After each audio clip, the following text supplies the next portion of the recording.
Hey everybody, it's that time again. Hey, hey, hey.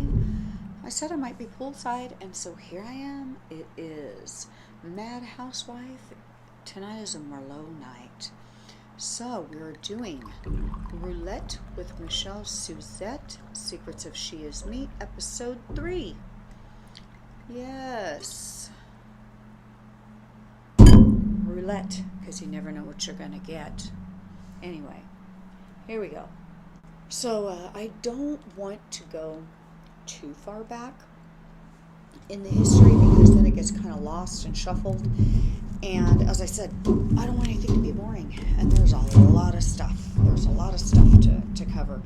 But once I get to my own story, the story of everything that I went through, then there's no questions, obviously, of, hey, what happened here and what happened there before I was born with great-grandparents and grandparents and parents and my aunts and uncles and so on and so forth.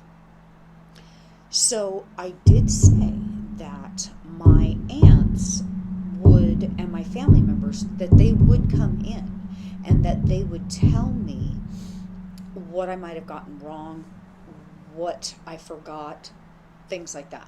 So it's really interesting, and I've had to have some time to think about this. However, I've been super busy too with lots and lots of other stuff. Anyway, I had to think about this, but it seems like my mother's siblings, it seems as if they, I guess you could say, they have, at different ages and different times of their life, they all have their own version and their story, the way they experience things as well. Because a couple of my aunts, they're different ages, obviously, but some of their stories are completely different from my mother's and completely different from another aunt of mine. So as I said, my grandmother had 5 kids. It's a trip, really. It's a trip. So where I did mess up on from where I was corrected, and it is important to my family and to me to make sure, I want to make sure that all the details are correct as close as possible, because I don't want anything out there that's not right and that's not real and that's off. I want to get it as close as possible prior to me. So, and there's some parts that I've been thinking about to my grandmother's story and my great-grandmother's story prior to, for example, my grandmother being a mother. And when my grandmother was a child, I've been thinking about this and thinking about this and thinking, should I or should I not, say these things and put these things out there? But then again, it wouldn't be my story if I did not add what I want to add in. And it doesn't matter if some might think I should be embarrassed, or it doesn't matter if some think it's saying too much. I need to tell my story, and I need to let things be known. Now, some family members, and some not, it's funny because they're completely straight down the line, might, feel like these sort of things just aren't important, that they're details that just, whoa, that are just not important. And that was almost a serious party foul. It wouldn't be the first. Anyway, yeah, so definitely some family members and some people, extended family, might think that these details are not important and they shouldn't be spoke about. But then other people think that they are. So it goes to show, like how I've said before, that some of the people in the past have told me, my goodness, the things that have happened in your life are incredible, and wow. Okay, well, a lot of those things are just simple little things, and they don't really equate to me as being something that's super important or to talk about. So that's why I've decided that I am going to go ahead and I'm going to talk about some things prior to me that is still my story, and it is still the history of my mother and my grandparents, regardless. So here we go. I do want to go back, as I said, and then I'm going to end up with where I was talking to you guys about the molestation of babysitters and things like that had happened. So I will get there. Anyway, my grandmother, she was an only child, and my grandmother Naomi, she was an only child, and from what I've been told, her mother was also an only child, and her mother could have possibly been her older sister. So who knows? But I did look in Ancestry. My great-grandmother, my mother's mother, she actually worked in I guess you could say, brothel is a better way of putting it than saying anything else. So I understand now that the generational addictions and the dysfunction goes really deep. And it's just really, really sad because there's so many family members that I have that are so educated, and they have the ability to have done so many things back in the day, and they did. But there could have been so much more done. So anyway, my grandmother, she my great-grandmother, she died in an insane asylum. And so it was hard for me to talk about this and let this out, because some family members might not like that and didn't want that out. But these are things that I feel are important because it paves the way to where what my grandmother lived through and what I feel that her children lived through. It's generational. So my great-grandmother was also an only child. So my great-grandmother died in a insane asylum. And she worked entertaining men. Now, I was told that I did kind of mess up on the story with my grandfather. My grandfather, that was married to my grandmother, they did not actually walk across the United States. They walked to Tennessee and straight through the Everglades, my aunt had said also. And then my grandfather, when he got out of the war, he was an alcoholic, and so that obviously didn't help things. But aside from that, there's two separate issues here.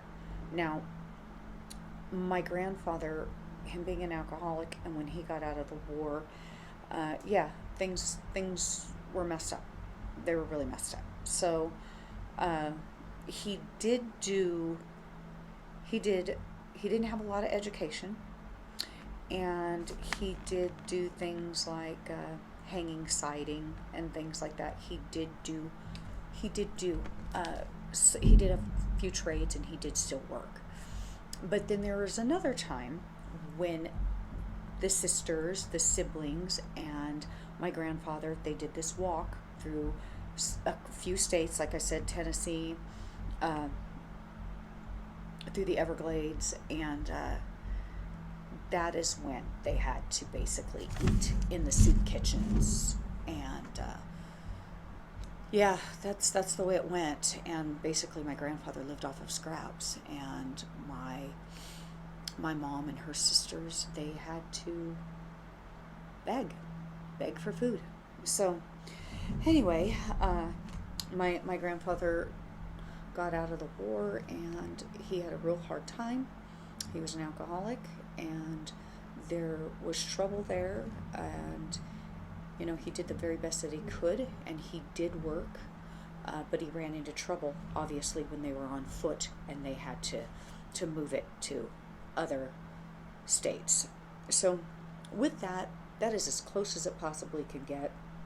And anything other than that, it really isn't. It really isn't, too much more important to switch all that and go through a fine-tooth comb with everything. And as I said, look, I'm not a news anchor, okay? I'm not a news reporter. I'm just me doing this. This is freestyle. This isn't scripted. There's, I've got my notes in front of me, and I'm not going to sit here and read each tiny little detail. But this is it. This is cocktail hour, man. This is what you're going to get. You're going to get me. We're sitting here and we're talking shit, and we're having a good time, right? I mean, I know I am. I'm excited. I'm relaxed, and I'm doing this. And this isn't formal, man. I'm super tired tonight. Okay, so, my grandfather, when he got out of the war, he found out that my grandmother had been having an affair on him. And it was with a gentleman by the name of Archie. And one of my family members reminded me of him, and I had forgotten all about Archie. Anyway, I don't know why my grandmother did this. It is beyond me, to be honest with you. It is beyond. Maybe she figured she wasn't going to be with my uncle or my grandfather at all after this. But she had gotten the name Archie tattooed on her. And I always wondered where that scar came from on my grandmother. And when my grandfather got out of the war and he came and he met up with my grandmother, she was cheating on him with another man. And she had a tattoo put on her arm, Archie. And my grandfather cut it off of her arm. He said, basically, how dare you have, a tattoo of another man? I mean, here I am. I'm off in the army. And I come back, and here you have a tattoo of another man. And so, yeah, he cut it off of her arm. Anyway, I'm going to tell you right now that with the grandparents, all the siblings, all of my aunts and my uncle, they sort of have different stories of the grandparents. Like the step grandfather would have gotten along more so with my mother. There's reasons for that. It's more of like a drug affiliated thing.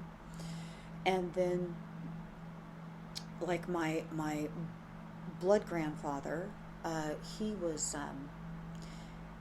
he had, there were aunts that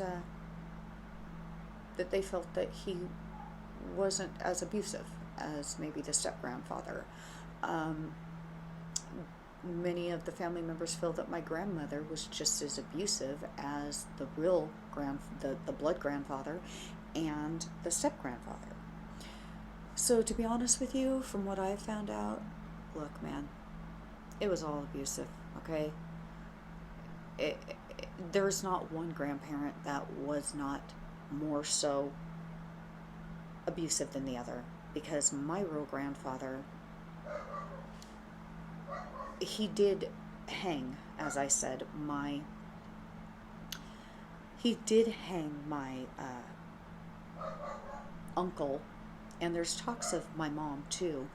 As I said prior, he beat her with a belt buckle, and that's all in the episode 2. And they kind of got hung up on the door. And my uncle Melvin, I remember him distinctly. This was the only son, the oldest sibling of my grandparents, my mother's brother, only brother, and an oldest child.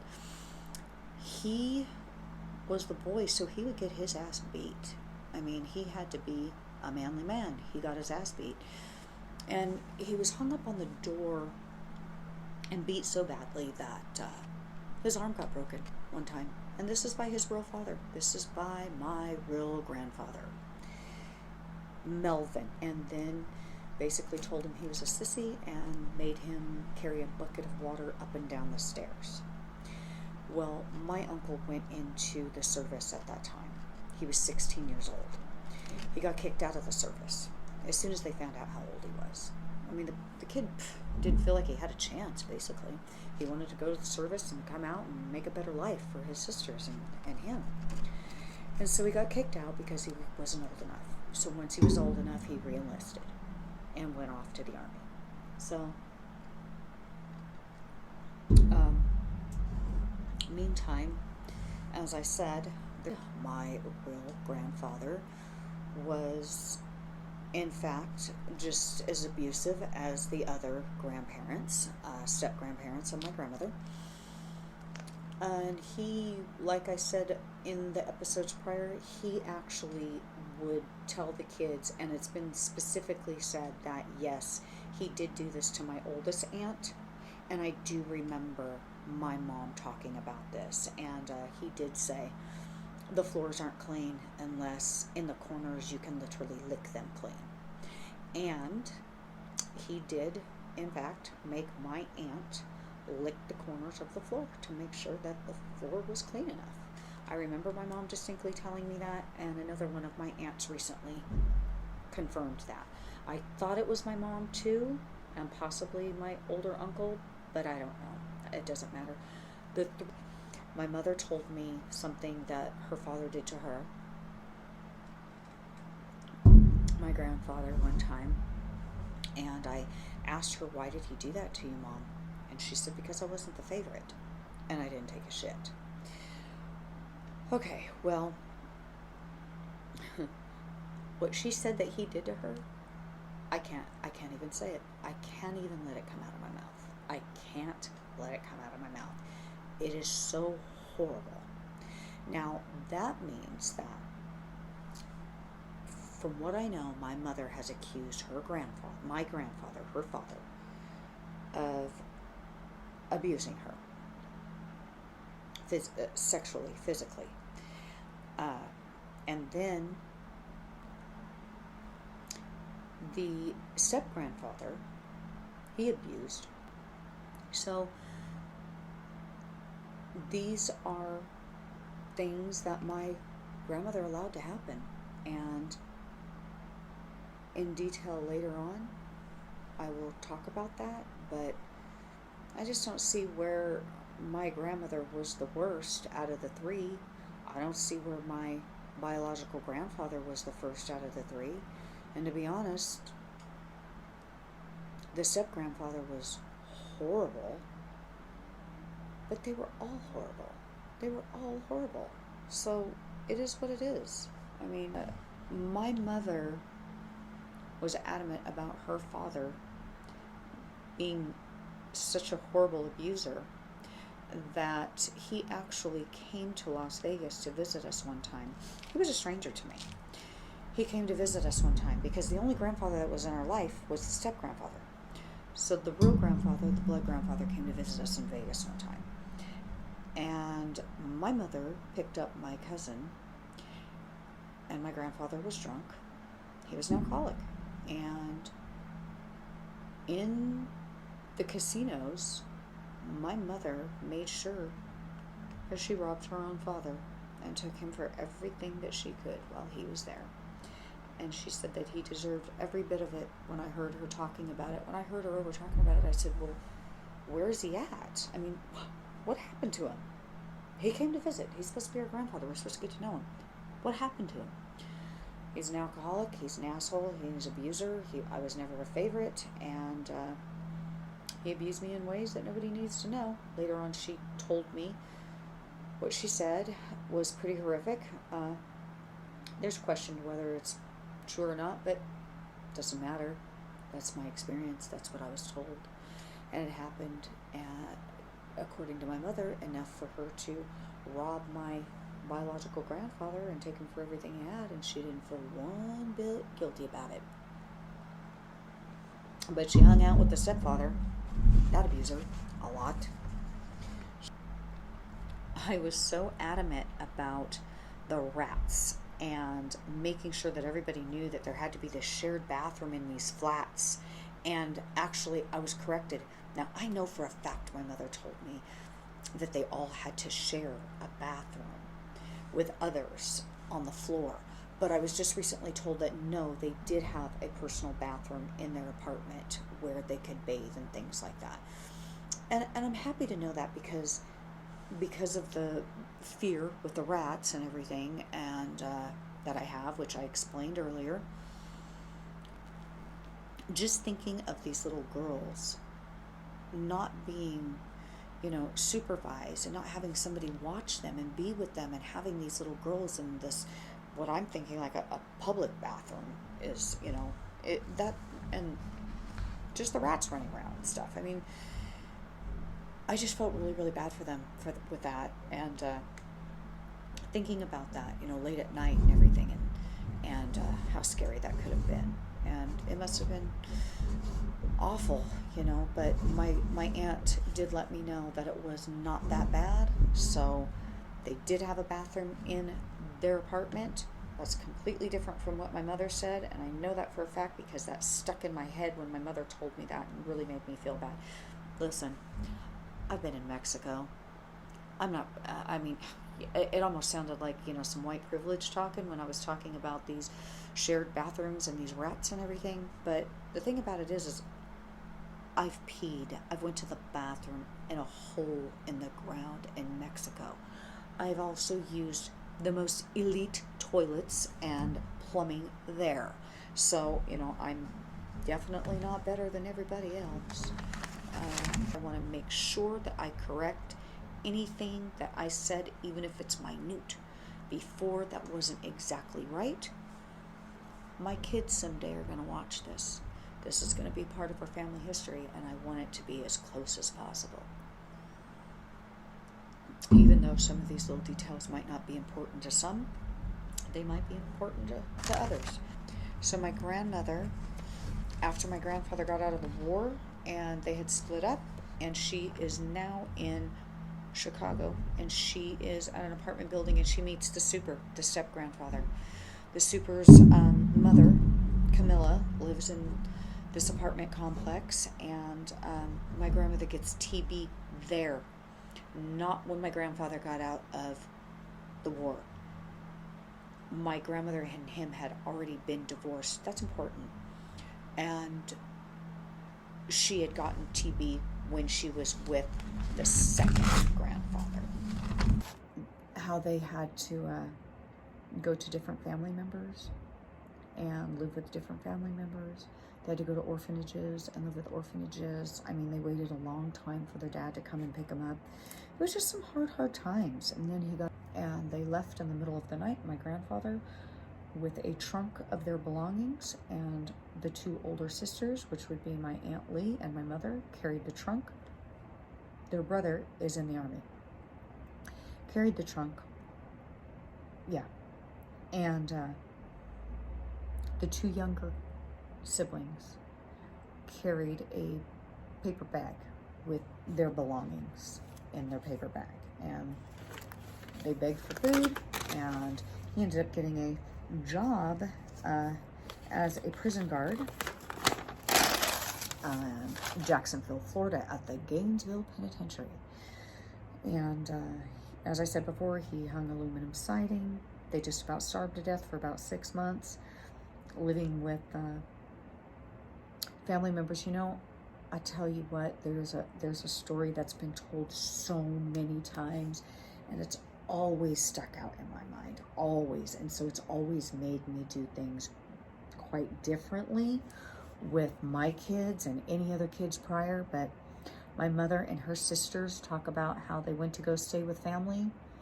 Aunt Melindy, Aunt Laverne, and I mean, hey, these are great people to take them in. That had to be extremely difficult. But that, they couldn't afford to feed all of them the same thing that they were eating. So they would smell bacon and eggs cooking every morning. And their cousins would be eating bacon and eggs, and their family and my mother and her siblings would be out on the front porch, and they would be smelling the bacon and the eggs cooking from the kitchen out the screen door, and my aunts would get oatmeal and raisins And one of my aunts absolutely hates raisins and oatmeal with raisins because of that. But it's just sad. It's just unfortunate. Just one of those things, you know, that was just really awful that no kids should have to go through. But they did. They did. Yeah, while my grandmother was in the TB sanatorium. So, you know, there were times, obviously, like I said, that things weren't so great with her either. So one of my aunts did not remember that my grandparents worked at the Playboy Club. And they did. And they also worked at the, I think it was, the Blue Note and the Silver Frolics. My aunt only remembers, one of my aunts only remember the Blue Note and the Silver Frolics. My mother and two of my other aunts remember the Playboy Club. And the step-grandfather, Carmen, he, in Chicago, was the doorman. And my grandmother was a hat check girl. And as I said, in number 2, episode 2, that she wore the cute little outfits and everything. And when I said that they were a power couple, I meant power couple. I mean, looks, they were just amazing looking together, and, you know, they had it all, and working in the nightclubs and so on and so forth. But, you know, the Playboy Club in Chicago was actually, Hugh Hefner's brother frequented that club more so, and actually ran that club from what I understand.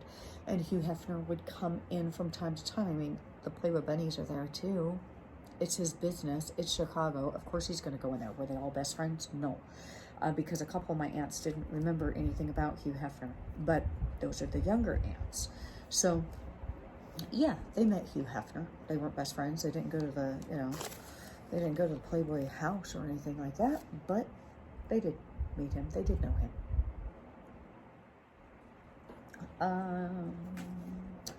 And anything else that comes up, even if it's slightly different, it doesn't matter.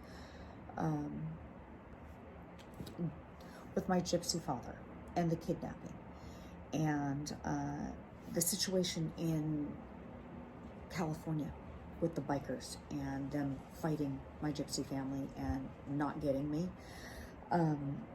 not being able to get me that first time, I've thought about it, and I've thought about it long and hard. And there is 2 times in California. Oopsie. There is 2 times in California. And actually, one of my aunts is right. My mother did go there by herself with her boyfriend and try to get me from the yard. They were supposed to pick me up, hand me over in the yard. And I remember distinctly, I remember my father, my gypsy father, Larry. He was very, very musically talented. He didn't read music. He really didn't have an education. He was a gypsy, a real gypsy. And he was an amazing guitar player. And he hung out with a lot of musicians. And he played the guitar, from what I hear, like no other. And I remember him singing to me when my mother was supposed to come and pick me up. And he was singing, "Ain't No Sunshine When She's Gone." The sun was shining, and it was shining through my blonde curls. And I remember him saying, "Baby girl, you've got the most beautiful blonde curls I've ever seen in my life." And he started playing his guitar, and he started singing "Ain't No Sunshine When She's Gone." So my mother and the boyfriend came to pick me up. The boyfriend coming with my mother, that was a mistake.